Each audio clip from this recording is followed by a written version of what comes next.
quer fosse os aspectos históricos, quer os geográficos. Fui colega de Manuel Corrêa na Faculdade de Direito, fomos contemporâneos, e na, então, Faculdade de Filosofia Manuel da Nóbrega, que foi o núcleo inicial da Universidade Católica.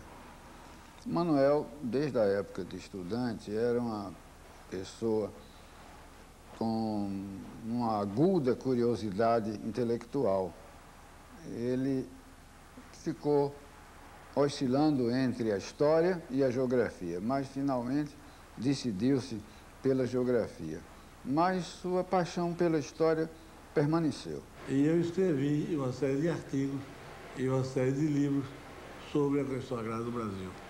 Um deles, que é traduzido para o italiano e para o inglês, e que é o mais famoso, é A Terra e o Homem no Nordeste. Ele faz uma fusão desse homem no espaço e do homem no seu contexto histórico, nessa relação com a sociedade. Então é um livro muito importante, sendo um livro de geografia, mas é um livro além disso. Ele é um livro que trata do homem nas suas relações com a natureza e com a sociedade. A Fundação me dá inteira liberdade de pensar. Eu faço as coisas, claro que seguindo as regras da Fundação, mas não tem nenhuma inibição, nem nenhuma controle ideológico, político ou científico. Na hierarquia institucional, você veja como é a burocracia, o professor Manuel Corrêa é subordinado a mim. Ele sabe que quando nós conversamos alguma coisa que tangencie, por mais leve que seja essa condição, eu sempre digo a ele, professor, entre nós dois prevalece a hierarquia intelectual. E nessa hierarquia intelectual, quem manda é o senhor é o professor, eu sou e serei sempre o seu aluno, certamente não o melhor, mas talvez o que mais o admira. Eu consegui aqui, no CEIBRA, ter uma equipe de primeiríssima qualidade. Eu nunca vi, eu já exerci muitos cargos públicos antes, nunca vi um pessoal tão coeso, tão companheiro, tão disposto a tudo isso. Eu conheci o professor Manuel Corrêa de Andrade nos corredores do Colégio Estadual de Pernambuco, nosso ginásio pernambucano, onde eu era aluno e ele era professor. E depois vim ter a oportunidade de contactar com o professor aqui na Fundação Joaquim Nabuco, e esse contato já soma mais de 10 anos. Trabalhar com o professor Manuel Corrêa é trabalhar com o pai, com o amigo, com o conselheiro, com o companheiro. É uma figura impressionante no contato e na relação. E eu acho que trabalhar com o Manuel Corrêa é um privilégio que poucas pessoas tiveram. A gente trabalhando com ele está sempre aprendendo.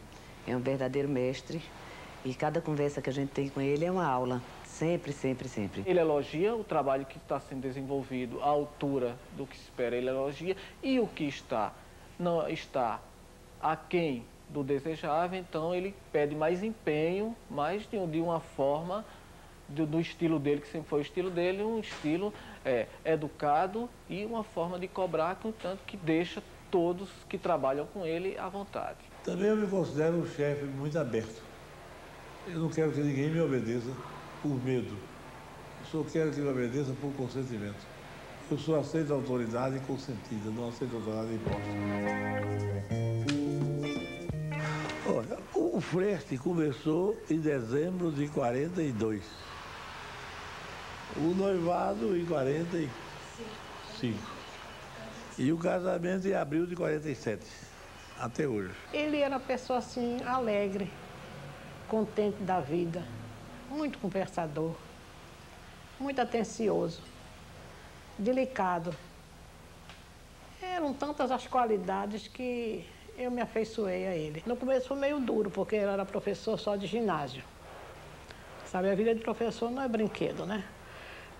Mas depois ele recebeu um convite de Gilberto Osório para ser assistente dele. Aí a situação melhorou, tanto economicamente como no magistério, né? Ser magistério de um curso superior é outra coisa, né? Eu ajudo muito ele nos trabalhos. Eu corrijo muito o que ele escreve. Eu pego os trabalhos dele, às vezes está assim, meio embaralhado.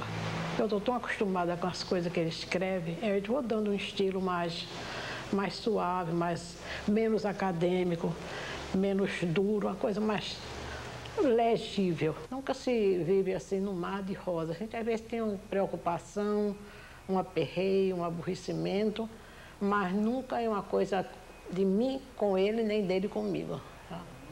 Somos muito felizes. A família é a base da sociedade.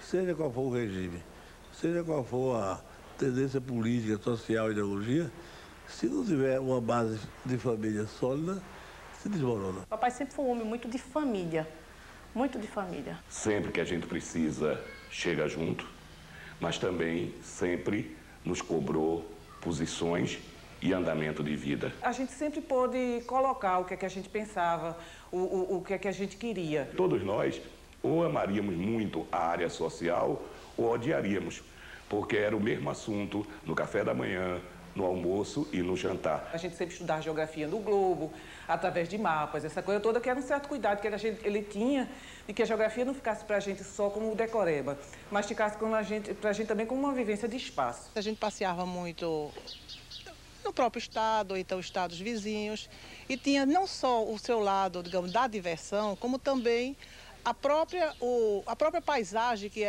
ia sendo vista, ela ia sendo explicada para a gente, ia sendo mostrada. Então, a própria geografia estava presente nos nossos passeios. As bonecas da gente geral tinham o nome das pessoas ligadas à geografia, não só as bonecas, como os gatos que passavam no quintal de casa. A gente sempre botava o nome de tudo que rodeava a gente, estava ligado de pessoas da geografia. Para você ver a influência dele, que falava muito do profissional, falava muito das pessoas com quem ele convivia no dia a dia.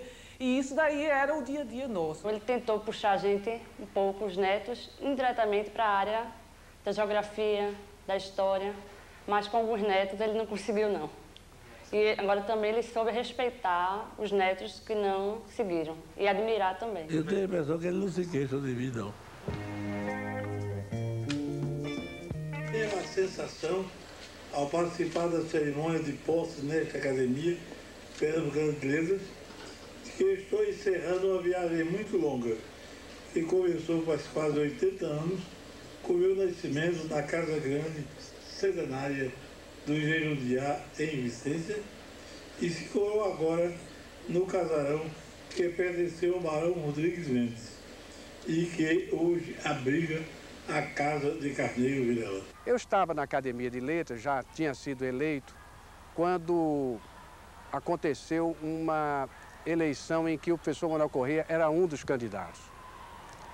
E havia um outro candidato, se tornou um acadêmico ilustre, Hilton Sete, também muito querido de todos nós, mas todos da academia, e eu com eles, notamos que estávamos em débito com Manuel Corrêa. A academia, mesmo que por um motivo justificado, mesmo que tendo tido na derrota de Manuel Corrêa, que não chegou a ser propriamente uma derrota, mas na eleição de Hilton Sete, uma preterição a Manuel Corrêa momentânea, mas isso não poderia ser uma coisa permanente, porque ficaria mal não para Manuel Corrêa, ficaria mal para a academia tê-lo rechaçado, fosse por que título fosse. Então, quando surgiu mais adiante, anos depois, a possibilidade de nós repararmos aquela injustiça e o elegermos, ele então foi aclamado quase que à unanimidade.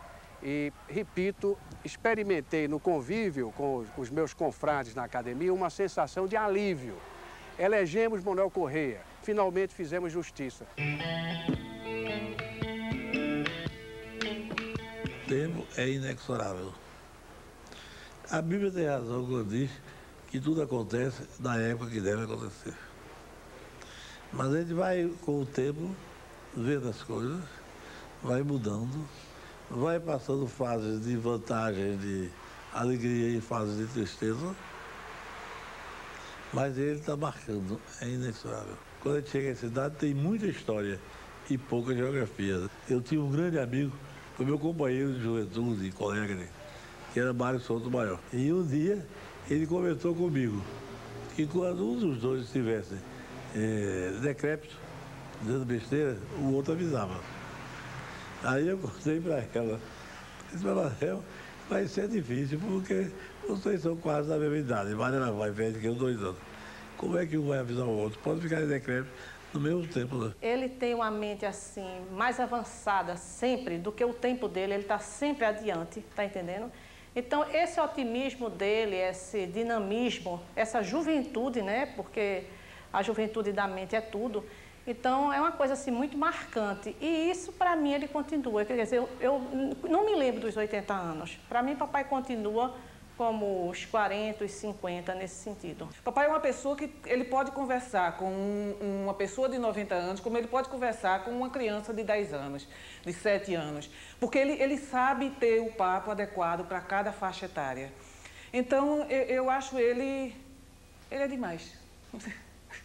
Para vocês que conhecem o intelectual Manuel Correia, eu diria que o pai, Manuel Correia, supera o intelectual. Pai, tu és uma pessoa linda. E eu me orgulho muito de ser tua filha. Um beijo. Meu avô, a única coisa que eu posso dizer ao senhor nesse momento é muito obrigado, não é? Pelos todos os ensinamentos que o senhor nos proporcionou e pelo exemplo de vida que o senhor é para mim. Eu comecei a viver depois que eu conheci.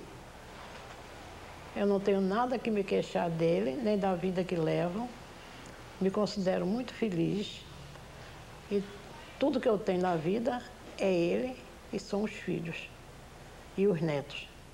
Me tirando qualquer um deles, me tira tudo. Gosto muito de você, acho que minha vida completa com você. Não podia imaginar casada com outra pessoa que não fosse você. E eu acho que do mesmo jeito você pensa de mim. Somos muito felizes.